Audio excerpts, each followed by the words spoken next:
முக்கிய செய்தி 2 நாள் அரசுமுறை பயணமாக டெல்லி சென்றுள்ள தமிழ்நாடு முதல்வர் விஜய்க்கு உற்சாக வரவேற்பானது அளிக்கப்பட்டிருக்கிறது. கூடுதல் தகவல்களை எமது முதன்மை செய்தியாளர் பிரவீன்குமார் வழங்க கேட்கலாம். பிரவீன்குமார், வணக்கம். கூடுதல் விவரங்கள்.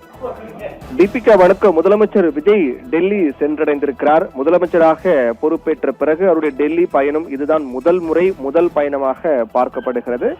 2 நாள் பயணமாக இது திட்டமிடப்பட்டிருக்கிறது. பொதுவாக முதலமைச்சராக இருக்கக்கூடியவர்கள் பொறுப்பேற்ற பிறகு டெல்லி சென்று பிரதமரை சந்திப்பது என்பது வழக்கமான ஒரு நடைமுறைதான். அந்த நடைமுறையின் அடிப்படையில் தான் இந்த நிகழ்வும் பார்க்கப்படுகிறது. ஏனென்றால் ஏற்கனவே கேரள முதலமைச்சர் வி டி சதீசனும் கூட டெல்லி சென்று பிரதமர் நரேந்திர மோடியை சந்தித்திருந்தார். அதைத் தொடர்ந்து தமிழக முதலமைச்சர் விஜய் தற்போது டெல்லி சென்றிருக்கிறார். 2 நாள் பயணமாக இது திட்டமிடப்பட்டிருக்கிறது. டெல்லி சென்ற தமிழக முதலமைச்சர் விஜய்க்கு அங்கு காவல்துறை மரியாதை வழங்கப்பட்டது. முதற்கட்டமாக அதிகாரிகள் அவரை பூங்கொத்து கொடுத்து வரவேற்றார்கள். குறிப்பாக தலைமை செயலர் உள்ளிட்ட அதிகாரிகள் எல்லாம் பூங்கொத்து கொடுத்து அவரை வரவேற்றார்கள். அதற்கு பிறகு காவல்துறை மரியாதை என்பது வழங்கப்பட்டது. வழக்கமாக முதலமைச்சர் டெல்லி செல்லும் போது வழங்கக்கூடிய மரியாதை தான் காவல்துறை மரியாதை வழங்கப்பட்டது. அதற்கு பிறகு அவர் அங்கு இருக்கக்கூடிய பொதிகை இல்லம், அதாவது டெல்லி தமிழ்நாடு இல்லத்தில் அவர் சென்றார். உள்ளே சென்று அதிகாரிகளுடன் பேசி வருகிறார். இந்த நிலையில் தான் இந்த 2 நாள் பயணம் என்பது மிகுந்த முக்கியத்துவம் வாய்ந்த ஒன்று. இன்று மாலை 4:30 மணியளவில் முதலமைச்சர் விஜய் பிரதமர் நரேந்திர மோடியை சந்திக்க இருக்கிறார். அப்போது முதலமைச்சராக பொறுப்பேற்றதற்கு பிரதமர் நரேந்திர மோடி வாழ்த்து தெரிவிப்பார்.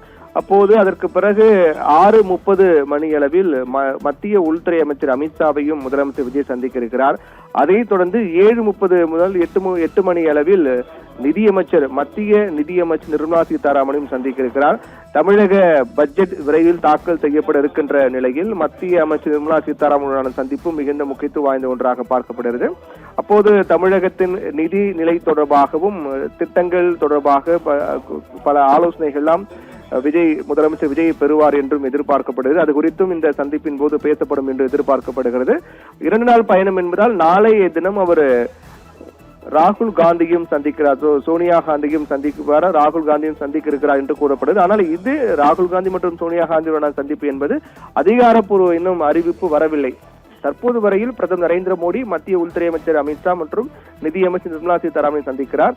நாளை தினம்தான் ராகுல் காந்தி மற்றும் சோனியா காந்தியை சந்திக்க இருக்கிறார் என்று கூறப்படுது. ஆனால் அது அதிகாரப்பூர்வமான அறிவிப்பு வரவில்லை. அதைத் தொடர்ந்து மார்க்சிஸ்ட் கம்யூனிஸ்ட் கட்சியினுடைய அகில இந்திய பொதுச் செயலர் பேபி உள்ளிட்ட தலைவர்களையும் முதலமைச்சர் விஜய் சந்திப்பார் என்றும் கூறப்படுகிறது. அது நாளை தினமோ அல்லது இன்று மாலைக்குள்ளாக அதிகாரப்பூர்வமாக நமக்கு தெரிந்துவிடும். அதிலும் மிக முக்கிய நிகழ்வாக ஜவஹர்லால் நேரு பல்கலைக்கழகத்தில் இருக்கக்கூடிய திருவள்ளுவர் சிலை திறப்பு நிகழ்வும் நடைபெற இருக்கிறது. அந்த சிலையும் முதலமைச்சர் விஜய் திறந்து வைக்கிறார். இப்படியாக இந்த 2 நாள் பயணம் அவர் டெல்லி சென்றிருக்கும் நிலையில் இந்த 2 நாள் பயணம் என்பது அடுத்தடுத்த தலைவர்கள் சந்திப்பு. அதற்கு பிறகு இந்த சந்திப்பை தொடர்ந்து அவர் டெல்லி உடனான அந்த உறவு முறைகள், தமிழகம் டெல்லி இடையிலான அந்த உறவுமுறை என்பது எப்படி அவர் கொண்டு போகின்றார்.